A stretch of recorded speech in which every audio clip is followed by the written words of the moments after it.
ने पढ़ा कि सदा इस जगत के अंत तक मैं तुम्हारे संग हूं। यह हमारा पूरा विश्वास होना चाहिए। हम सब लोग बाकी इकट्ठे होते हैं, रोजाना अपने अपने व्यवसाय पर जाते हैं, अपने काम पर जाते हैं, बच्चे लोग स्कूल में जाते हैं, पढ़ते हैं। लेकिन यहाँ पर एक विशेष बात है कि जब प्रभु यीशु मसीह का दुख भोगना हुआ और दुख भोगने से बाद उन्होंने पक्के परमाणु सहित अपने आप को जीवित करके दिखाया, जो आज भी सारे ग्रंथों में उनका दोबारा मरने के बाद जी उठने का प्रमाण आज भी है और इतिहास भी गवाह है। और जो बातें बाइबल के वचन में लिखी गई हैं, जो भविष्यवाणियां लिखी गई हैं, वो एक एक करके पूरी हो रही हैं और जो कुछ बातें हैं वो पूरी हो जाएंगी। ये हमारा पूरा विश्वास होना चाहिए।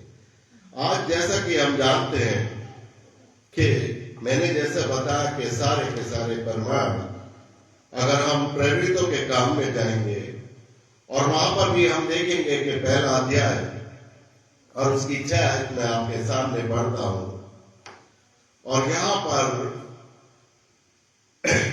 ऐसे लिखा हुआ है, प्रेरितों के काम और उसका 1 अध्याय और उसकी 6 आयत मैं आपके सामने पढ़ता हूं। अतः उन्होंने इकट्ठे होकर उनसे पूछा, हे प्रभु, क्या तू इसी समय इज़राइल का राज्य फेर देगा? उसने उनसे कहा, उन समय या कालों को जानना जिनको पिता ने अपने ही अधिकार में रखा है तुम्हारा काम नहीं, परंतु जब पवित्र आत्मा तुम पर आएगा तब तुम सामर्थ पाओगे और यरूशलेम के सारे यहूदिया और सामरिया में और पृथ्वी की छोर तक मेरे गवाह होंगे। पृथ्वी के छोर तक मेरे गवाह होंगे।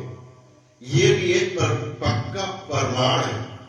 जिस समय प्रभु यीशु मसीह 40 दिन इस पृथ्वी पर रहे थे, वो उनको सताया गया था, मारा गया था, तड़पाया गया था और उसके बाद उनका सिर्फ एक मिशन था कि दोबारा जीवित होना, दोबारा जिंदा होना।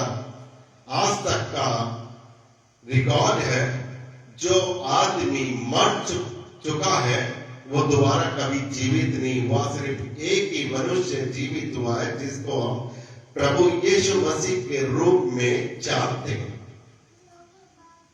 और कितनी बड़ी बात कही कि जब तक दुनिया का अंत ना होगा मैं तुम्हारे संग रहूंगा, साथ रहूंगा। मतलब पूरी पृथ्वी पर यीशु मसीह के अलावा कोई भी रखवाला नहीं है, कोई भी रक्षक नहीं है, कोई भी ऐसा नहीं है जो हमारे ग्रहों को बदल दे, जो हमारी ऊपर आने वाली परेशानियों को बदल दे। और कोई भी ऐसा जीव जंतु या कोई भी आदमी हमें दिखाई नहीं देता इस संसार के अंदर, दुनिया के अंत तक। और यहां पर कितनी बड़ी बात हमसे बताई जा रही है कि संसार के अंत तक, जब संसार को एक दिन लुप्त होना पड़ेगा, ये हमें सब लोगों को पता है। जैसे हम एक दिन इस दुनिया में, इस पृथ्वी से जाना हो जाएगा, इसी तरीके से इस पृथ्वी का भी जाना हो जाएगा। ये पृथ्वी भी कुछ टाइम के लिए। और यहाँ पर जो यीशु मसीह के जो चेले हैं, जिनको यीशु मसीह ने खुद चुना था, वहां पे खड़े हुए और एक चर्चा चल रही है और वो चर्चा इस विषय में चल रही है कि यीशु मसीह ने कितना बड़ा काम किया। और उन चेलों ने देखा कि एक आदमी, इसको तो मार दिया गया था, ये दोबारा हमारे बीच में आ चुका है और जो वायदा इसने करा था कि मैं तीसरे दिन जीवित हो जाऊंगा। और तीसरे दिन वो जीवित हो गया। चेले उसको देख रहे हैं और उससे तरह तरह के सवाल उसके मन में आ रहे हैं और तरह तरह की बातें पूछ रहे हैं। और कुछ चेले घबराहट है, कुछ चेलों को थोड़ा सा बुरा लग रहा है कि ये इतने दिन तक अगर हमारे घर में कोई मेहमान आता है और वो एक दिन जाने का वक्त होता है कि मैं अपने घर जा रहा हूं, तो थोड़ा सा बुरा लगता है, क्योंकि वो 2-4 दिन हमारे साथ में रहता है तो हमें ऐसा बुरा सा लगता है। उस परमेश्वर जो यीशु मसीह के नाम से हम जानते हैं, इस पृथ्वी पर आया और इस पृथ्वी पर उसने एक दिन और एक मिनट, एक सेकंड उसने खराब नहीं किया। हम लोग खराब कर देते हैं, बिना फालतू में टाइम वेस्ट कर देते हैं, चलो भाई आज हमें ऐसा कर लेते हैं।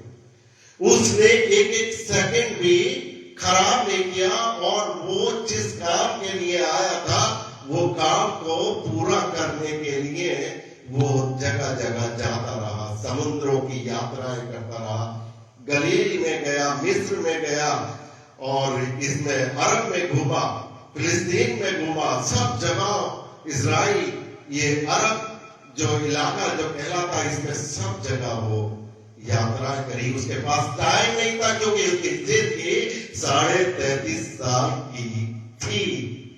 ये उसको भी पता था कि मैं कुछ टाइम के लिए यहां पर हूं, लेकिन जब इंसान के रूप में था तो उसको ये पता नहीं थी कि आज मैं खत्म हो जाऊंगा। उसको सिर्फ ये कहकर भेजा गया था कि मैं तुझे देता हूं और तुझको मैं वापस लूंगा। तेरा जाना वहां पर सिखाना बहुत जरूरी है। और क्या सिखाना? इसमें लिखा, जैसे बेटी ने पढ़ा तो उसमें लिखा कि अंतिम आज्ञा। अंतिम आज्ञा क्या है? मेरे और आपके जीवन में, जैसे मैंने बहन सोनी के लिए बताया कि हर एक आदमी को, हर एक बच्चे को टैलेंट दिया गया है। किसी को, ये बेटे ये तबला बजा रहा था तो इसको बजाने का टैलेंट है, किसी को गाने का टैलेंट है। हर एक को वरदान से दिए गए। कोई आदमी ऐसा परमेश्वर ने नहीं भेजा, चाहे वो गूंगा क्यों ना हो, चाहे वो अंधा क्यों ना हो, कि जिसके शरीर के अंदर परमेश्वर ने, उस ईश्वर ने टैलेंट न डाला हो। आपने देखा होगा बहुत ढेर सारे अंधे होते हैं, उन्होंने कभी दुनिया को देखा ही नहीं, सूरज कैसा होता है, रात कैसी होती है, लेकिन उनके जो आवाज, आजकल मोबाइल का जमाना है, सब कुछ मिल जाता है, उनकी आवाज ऐसी होती है कि सुनते ही आदमी प्रभावित हो जाता है। ये आदमी किस तरीके से सीखा। टैलेंट की कमी नहीं है। और यहाँ पर परमेश्वर ने हम सब लोगों के लिए एक टैलेंट की बात यहाँ पर कह डाली है। क्या कह डाली है? हर एक आदमी को मैं तुम्हारे जगत के साथ में हूं। क्यों है वो जगत में? आपके ऊपर कितनी भी परेशानियां आएंगी, आपके ऊपर कितनी भी विपत्तियां आएंगी, आपको टॉर्चर लोग करेंगे, आपको मारा जाएगा, आपको तड़पाया जाएगा, आपको बुरे बुरे शब्द आपके खिलाफ इस्तेमाल होंगे, लेकिन परमेश्वर अगर हमारे साथ में है तो वो साथ में रहेगा। आजकल हमने देखा होगा कोरोना काल में हर एक आदमी कितनी बुरी तरीके से लोग बाग जो घर से निकले ये सोच करके मैं उपचार होकर और एकदम आ जाऊंगा, वो अस्पताल से अपने घर भी नहीं आ सकते। और बाइबल इस बात का संकेत है और ये बताती है कि मैं जो है इस तरीके से महामारी डालूंगा। वो किनके साथ डालूंगा? वो अपने चुने हुए लोगों के साथ नहीं होगा, वो हमेशा अपने लोगों के साथ में होगा जिसने परमेश्वर की आज्ञा का अनुसरण करा है, जिस पर परमेश्वर ये चाहता कि पवित्र आत्मा का टैलेंट हम सबके पास हो। कि मैं चाहता हूं, परमेश्वर से बहुत बातें कर रहे थे, यीशु मसीह से चेले बहुत ही नर्म होके बहुत ही विनती कर रहे थे कि शायद हो सकता कि ये हमारे बीच में अभी रहे। लेकिन प्रभु यीशु मसीह ने जब उनके दिलों को देख लिया कि ये दुखी मन से कह रहे हैं, तो उसने कहा कि मैं तो चाहता हूं, मुझे जाना पड़ेगा, लेकिन एक जैसे यूहन्ना पानी से बपतिस्मा देता चला आया है, अब तुमको किससे बपतिस्मा लेना है? बच्चों, अभी आपने पढ़ा पवित्र आत्मा, टैलेंट। हम सब लोगों के लिए परमेश्वर चाहता है कि पवित्र आत्मा हम सब लोगों के पास आए। पवित्र आत्मा हम सब लोगों के ऊपर उड़ेगी जाए। परमेश्वर जो हमारा पिता है, जिसको हम अपने पिता के रूप में जानते हैं, वो परमेश्वर ही टैलेंट देने वाला है, पवित्र आत्मा देने वाला है। वो पवित्र आत्मा हमारे लिए बहुत ही इंपॉर्टेंट है। अगर किसी के अंदर पवित्र आत्मा नहीं है तो वो क्या, पता कौन है? पशु पक्षी और जानवरों के समान है। पवित्र आत्मा नहीं है, मानवता नहीं है, कोई ऐसे संस्कार नहीं है जो एक इंसान के, एक मानव के अंदर होने चाहिए, तो वो तो फिर जानवरों की तरह है। हमारे अंदर सब कुछ होना चाहिए जो परमेश्वर हमारे शरीर के अंदर भर देना चाहता है, और हम एक ऐसी चीजों के सामने से होकर गुजर रहे हैं कि जो हमारे लिए कभी कभी बहुत ही बड़ी मुश्किल की चीज में, परेशानी में होकर गुजरते हैं। हम सब लोगों के लिए परमेश्वर हमसे चाहता है कि परमेश्वर हमसे ये कहता है कि 7वीं आयत में, 8वीं आयत, परंतु जब पवित्र आत्मा तुम पर आएगा तब तुम सामर्थ पाओगे, और यरूशलेम के सारे यहूदिया और सामरिया में पृथ्वी की छोर तक मेरे गवाह होंगे। और वाकई में गवाह है, इतिहास गवाह है। जितने भी धर्म ग्रंथ हमारे इस संसार के अंदर पाए जाते हैं, खाली यही नहीं कि बाइबल, जितने भी ग्रंथ हैं, यीशु मसीह का जिक्र है कि वो मारा गया और गाड़ा गया और तीसरे दिन जिंदा हुआ। वो चाहे वो मुस्लिम समाज के ग्रंथ हो, चाहे वो हिंदू समाज के ग्रंथ हो, यीशु मसीह का जिक्र सब ग्रंथों में है। इवन गुरु नानक ग्रंथ में भी यीशु मसीह का जिक्र है। पक्के प्रमाण, इसीलिए मैंने बोला कि वो पक्के प्रमाण है जो यीशु मसीह मारा गया था और तीसरे दिन वो जीवित हुआ, और वो जीवित होना हमारे पापों को, जो हम फंसे हुए थे, जो हमारे शरीर के अंदर जो गलतियां थी, उनको हटाने के लिए, और आगे भी हमें एक सुरक्षा कवच देना। और वो सुरक्षा कवच मैंने अभी बताया, कितनी महामारियां आती हैं, कितनी कितनी भयंकर मौतें हो जाती हैं, रोड पे जाता है आदमी का एक्सीडेंट हो जाता है, एक जो आदमी होता है वो तुरंत खत्म हो जाता है, जो बच्चा होता है जिसने अभी पूरी दुनिया नहीं देखी होती है, वो बच्चा आराम से फूल की तरीके से ऐसे गिर जाता है, उसको कुछ भी नहीं होता। क्या चीज? परमेश्वर उस बच्चे को भी देख रहा है। ये एक पवित्र आत्मा का सहयोग है, वो उसका सुरक्षा कवच है। यहाँ पे परमेश्वर ने कहा कि मैं तुम्हारे जगत के अंत तक मैं तुम्हारे साथ में हूं। आपको पता है हम सब लोग किस चीज से होकर गुजर रहे हैं। इस समय हम हल्के में ले लेते हैं। हमारे घर में कोई पासवान आता है, कोई पादरी आता है, कोई प्रचारक आता है, वो आपको समझा के जाता है, सिर्फ आप उसको एक फॉर्मेलिटी के तरीके से वो कर लेते हैं। आज सच्चाई जानने का मौका हमें एक मोबाइल के जरिए मिला है, और मोबाइल के जरिए मिला है, और मैं आपसे पढ़वाना चाहूंगा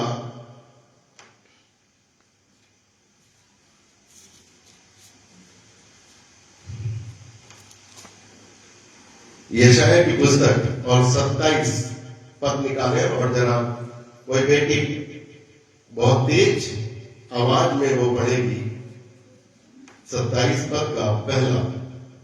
उस समय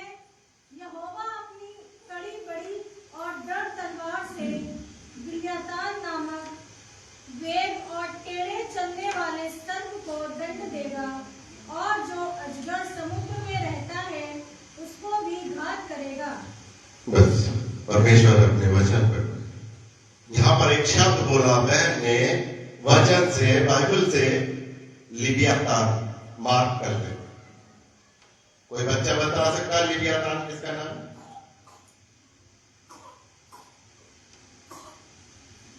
जिसको हम इब्लीस कहते हैं।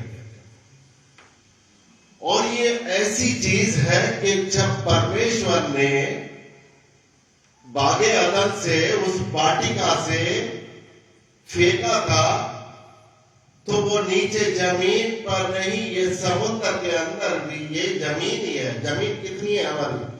कोई बच्चा बता सकता है जमीन कितनी है? हमारे पास एक हिस्सा जमीन है और 3 हिस्से पानी के हैं। जमीन बहुत कम है इस संसार के अंदर, वरना पानी ही पानी है जहां पर भी।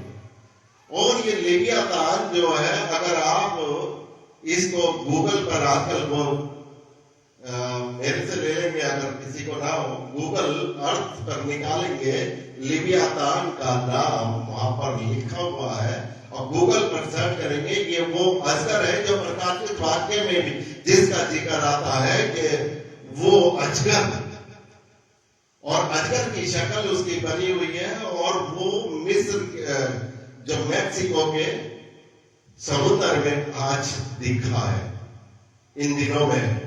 इससे पहले वो वहां पर जापान के समुद्र के बीच में था। आपने देखा होगा जो जापान के अंदर तबाही हुई थी। ये वो अजगर है जो सोया हुआ था, वो बहुत ही गहरे में रहता है। नासा वालों ने भी सर्च करी है, और नासा वाले ने जो अपनी जो वो भेजी पनडुब्बी जिसको बोलते हैं, वो पनडुब्बी नष्ट हो गई। लेकिन ऊपर से जो उसको कैच करा जा रहा है, जो उपग्रह द्वारा जो कैच करा जा रहा है लिबियातान को, जो उसकी शक्ल वो जहां पर भी चलता है और वहां तबाही मच जाती है। और परमेश्वर हमसे क्या कहता है कि जगत के अंत तक मैं तुम्हारे साथ में, जगत के अंत तक मैं तुम्हारे साथ में। और इसमें ये लिखा है कि मैं उसको भी दंड दूंगा। वो लोगों को मारेगा, लोगों को मार रहा है, वो बहुत ही बुरी खबरें उन सब लोगों के सामने दे रहा है। लेकिन परमेश्वर ने एक भरोसा हमको दिया, क्योंकि वो हमारा एक सुरक्षा कवच है। वो हम सब लोगों के लिए एक ढाल बनकर आया, वो ऐसी ढाल बनकर आया कि जहां हमें एक सुरक्षा दे सके, हमारी मदद कर सके। हमें कोई भी विपत्ति, कोई भी परेशानी, कोई भी ऐसी चीज हमारे सामने ना आ सके। वो हमारे लिए रोजाना कितने काम करता होगा, हमें ये भी पता होगा। जब वो ऐसे बड़े खतरनाक पशु से निपट सकता है जिसको अजगर कहते हैं, और इस अजगर का जिक्र बाइबल में एक जगह नहीं है, कितनी बार इसमें सब जगह। अय्यूब में देखेंगे तो इसका जिक्र है, और भजन संहिता में देखेंगे तो इसका जिक्र है, प्रकाशित वाक्य में देखेंगे तो इसका जिक्र है। और ये वो ही अजगर है जो भड़काया था, किसको? हव्वा को भड़काया था। ये वही इब्लीस के नाम से बोल लीजिएगा। और इसमें जो लिखा है, इसमें क्या नाम लिखा है? लिबियातान।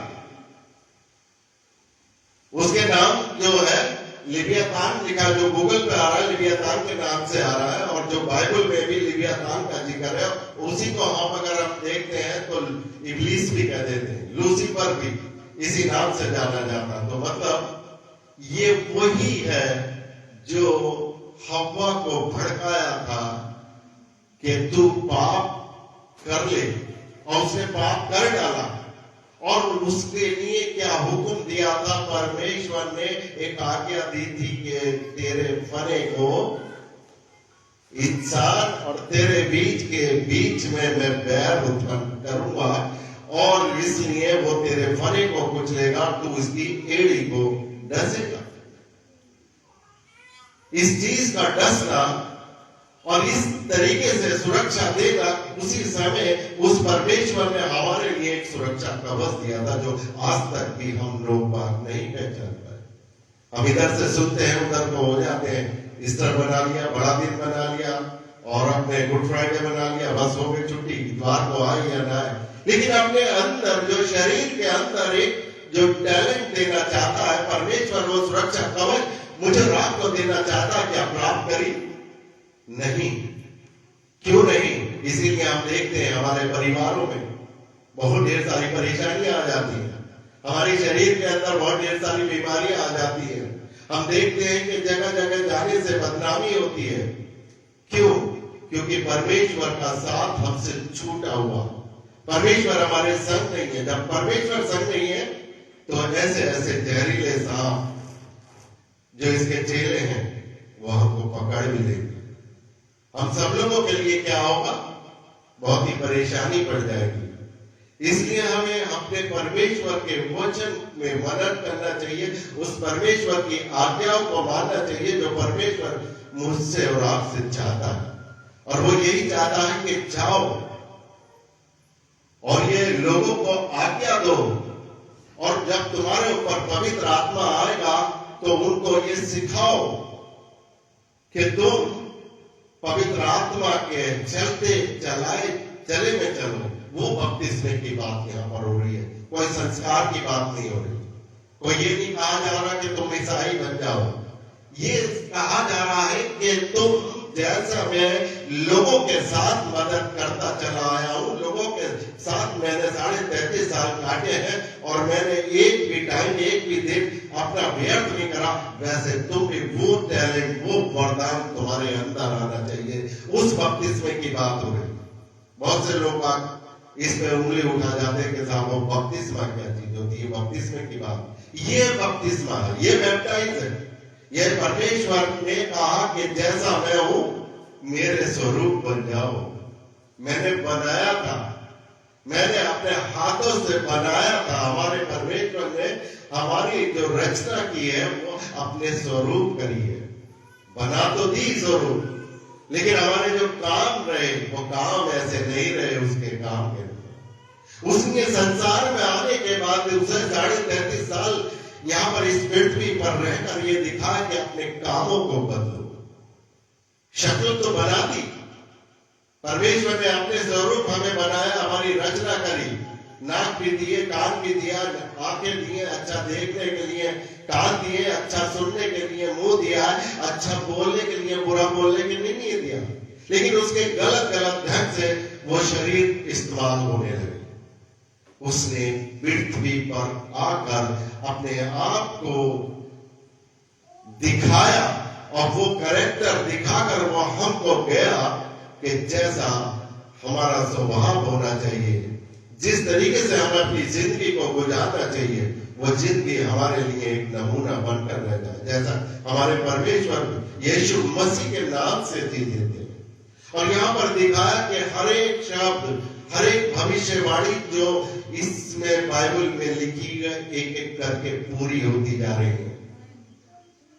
और जो पूरी होती जा रही है, जैसा मैंने जिक्र बताया, वैसे आप देख लीजिएगा गूगल अर्थ पर जाकर ये चीज आपको मिलेगी। फिर भी आप कुछ चेंज होने की कोशिश करें। समय निकट है, परमेश्वर कभी भी आ सकता। इसमें अगर मैं आपके सामने वहीं पर जाऊं तो आखिर में लिखा हुआ है,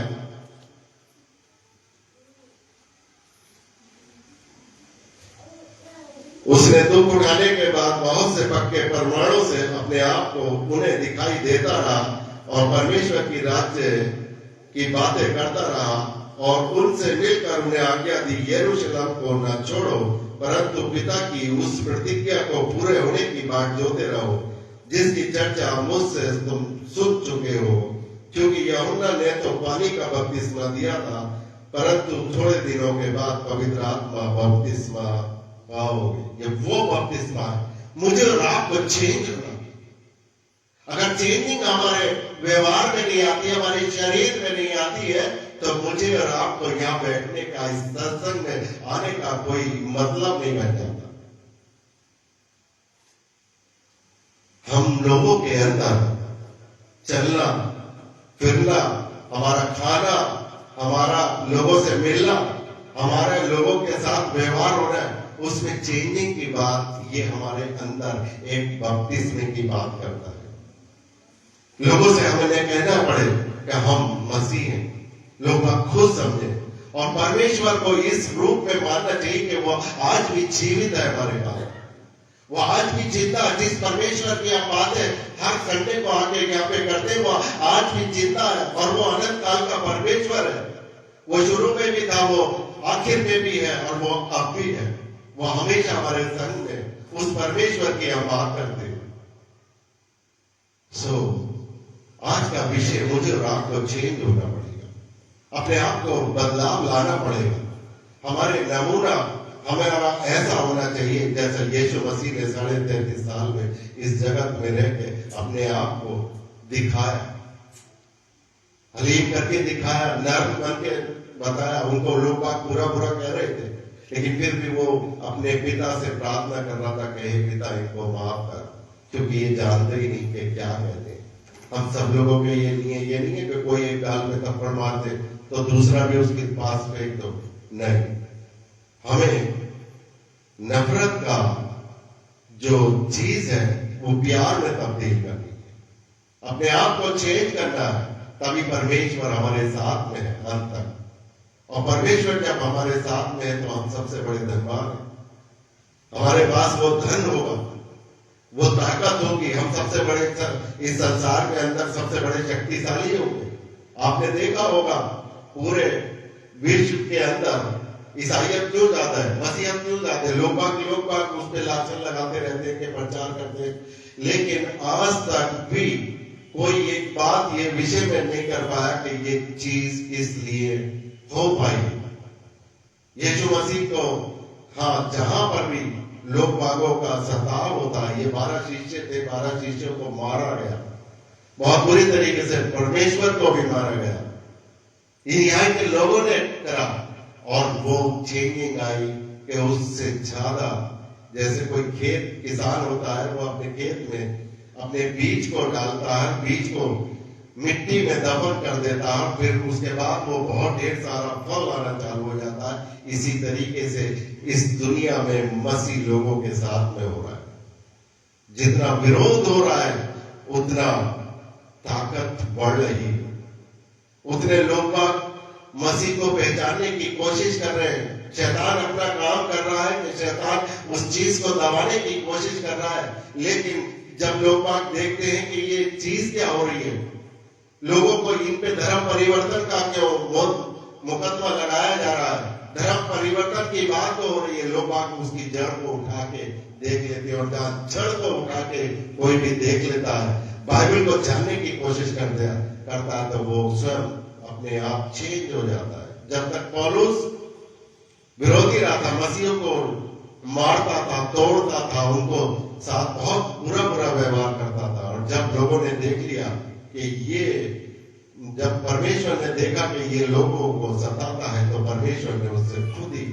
रास्ते में बात करी कि तू मेरे लोगों को क्यों सताता है।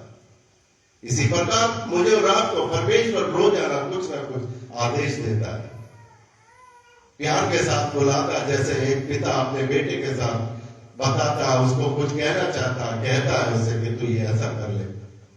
मेरे और आपका परमेश्वर हम सब लोगों से यही कहता है कि हमारा जीवन किस तरीके से होना चाहिए और किस तरीके से हमें इस संसार के अंदर उन्नति करना चाहिए। हम सब लोगों के लिए अच्छा यही होता है कि हम अपने परमेश्वर की उन बातों को जानते हैं। आज जो बच्चों का पेपर है, अपने परमेश्वर से हम यही प्रार्थना करते हैं, और आप जब भी जाएं तो उस ईश्वर को साक्षी मानते हुए कि परमेश्वर मेरे साथ में अच्छे नंबर से आप पास होंगे, आपके एग्जाम में अच्छे नंबर आ सकेंगे। आपको सर बनाया परमेश्वर ने, आपको पूंछ नहीं बनाया, आपके लिए बहुत चीजें उसने पेश कर रखी हैं। तो परमेश्वर आपके साथ में हो, और मैं चाहता हूं कि हमारी क्वायर आगे आ जाए, क्योंकि आज बच्चे एग्जाम के लिए जाएंगे, तो इसलिए सरमन छोटे ही करा। क्वायर हमारी सबको जय मसीह।